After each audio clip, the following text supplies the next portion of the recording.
Hey guys, it's Hayes with CheatSheetPros.com. Today we are going to take a look at the Thursday night Thrive props. And so right here we've got our Thrive board. We've also got our NFL cheat sheet, and we've got DraftKings pulled up so we can go through and take a look at the game logs. This video is going to be short, sweet, and to the point. I'm going to give you 4 that I like. So when I update the NFL cheat sheet tomorrow, the Thrive tab will be live. Typically, after the Thursday night game, they get a lot of NFL Sunday props. You can see these are the ones that we have up there right now. Make sure you can see that on your screen. So there are 4 overs I like tonight, and if you want to do 2 and 2, that's perfectly fine. So we're going to go Dak over paired with CeeDee Lamb, and then we're going to go Traquan over with Taysom Hill. If you want to put them on a 4-man Thrive card, it pays plus 1,100. If you do a 2-man, it pays plus 360. If you don't have an account with Thrive Fantasy, go ahead and sign up and use the code CheatSheetPros, and then shoot me an email and I can get you some hookup there. They do a 100% deposit match up to $100, and then you get 2 free $20 contest tickets, which we'll go over.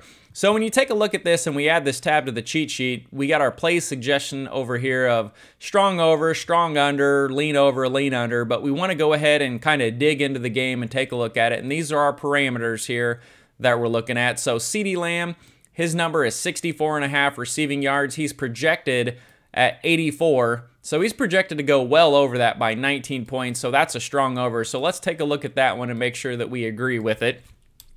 Because as always, I hate projections. I don't like looking at them, but I use them for props to kind of point me in the direction.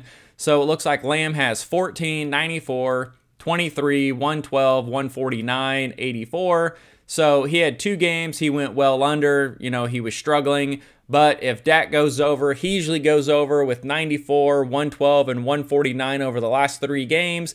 64 is not a bad number to go after. When we look at the Saints game here, we've got this projected Dallas to win 27-22, 28-22, somewhere in that ballpark. And then we've got defensive yards allowed. The Saints over the last 3 games is completely opposite of their season. So season long, they've been a really good rush defense, allowing the 3rd least amount of rush yards, but a ton of pass yards. And then over the last 3 games, they've allowed a lot more rush yards and a lot less pass yards. But we know Dallas with Zeke and his knee, he's been doing more as a pass catcher out of the backfield. I think for Dallas to win this game, they're going to have to go to the air.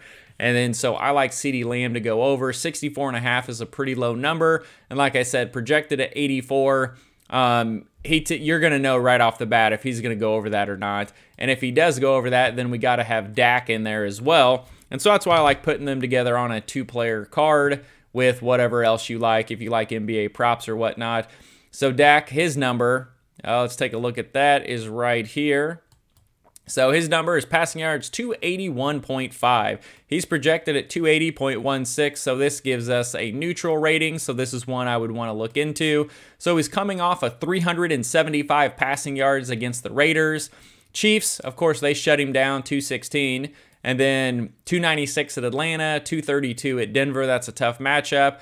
Threw for 445 at New England. And, well, the 445, I guess that was in week 6, so take that. So in the 4 games since he's been back, he's threw for 232, 296, 216, 375. So over in 2 of the last 3, and out of the last 4 games since he's been back, he's been half over, half under. Since he's coming off 375, I'm going to assume he's probably feeling better. He gets CeeDee Lamb back, Cooper's back, has some of his weapons. He should do better through the air. So I like Dak to go over this number of 281.5 and pair it with CeeDee Lamb over 64.5. Another one that a lot of people are asking me about is Zeke rush yards 46.5. That's a really low number, but what people don't realize is Zeke has not been doing very well running the ball. If you look at his recent games, he's only got 9 for 25, 9 for 32, 14 for 41. So his last 3 games, he's been under that. And the 2 games prior, he was barely over at 51 and 50 yards. And then you go up against the Saints, who over the last 3 games, they've been giving up a lot more yards on the ground, but on the season, they're allowing the 3rd fewest amount of rush yards. And then I like coming down here to this allowed yards per rush attempt at 3.4. That ranks number 1 in the NFL. Because if you have someone like Mixon who runs for 28 times versus someone who runs for 14 times, yardage doesn't really matter. 28 attempts versus 14 attempts, you're going to get a lot more yards with a 28 unless he's just a complete fail. So they are a really good rush defense, so I'm staying away from that. If anything, if you want to get crazy, maybe go under. But again, 46.5 is such a small number. I'm going to pass on that one. He's projected at 66, so if you want to go over, hey, that's fine. I'm not going to talk you out of it. But jumping over here, I wanted to get something else on the Saints side. And so Taysom Hill, when this first propped up and it said passing yards 208, I was screaming under. He's projected at 196. We got it as a strong under. But he really hasn't had a game where he's been a full QB. So I went back to his 2020 stats, and I wanted to find a game here where he had a significant amount of attempts. So he's got 4 games right here. And you can see he was, so this was weeks 10, 11, 12, and 13. He was 18 of 23 for 233 yards, 9 of 16 for only 78 yards. But that was against Denver. And then he was 27 of 37 for 232, 28 of 38 for 291. So this is kind of an audition game for him. So I wanted to go under 208, but with 233, 232, 291 in 3 of the 4 games where he was a full-time QB last year, he's been over that number. And then you come in here and you look at Dallas. They're giving up the 27th most passing yards per game. And over the last 3 games, they're giving up the 26th most passing yards per game. So other than the wide receiver 1, he should have the ability to eclipse this number. So I like going over. Unders suck, but overs are always kind of fun. So I'm actually going to get rid of the strong under, and I'm going to go over this 208. It's a small number, and overs are a lot more fun. Now, if we do take a Taysom Hill over, we have to take a receiver over. So I looked at Callaway, and I looked at Traquan Smith. Those are the 2 that are on here right now. So Traquan over 39.5 is the other one that I want to go with. And the reason is after looking at both of them, so we got Trey.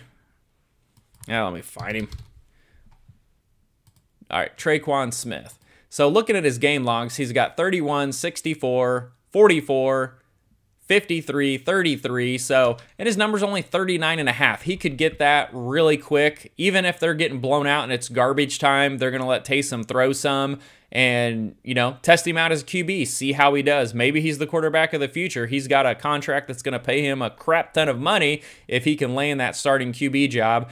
And so his number at 39.5, he's kind of hovering around that every game. So 31, 64, 44, 54, 39.5 is a low number. So, I mean, if he can pick up 3 or 4 passes, he could easily get that.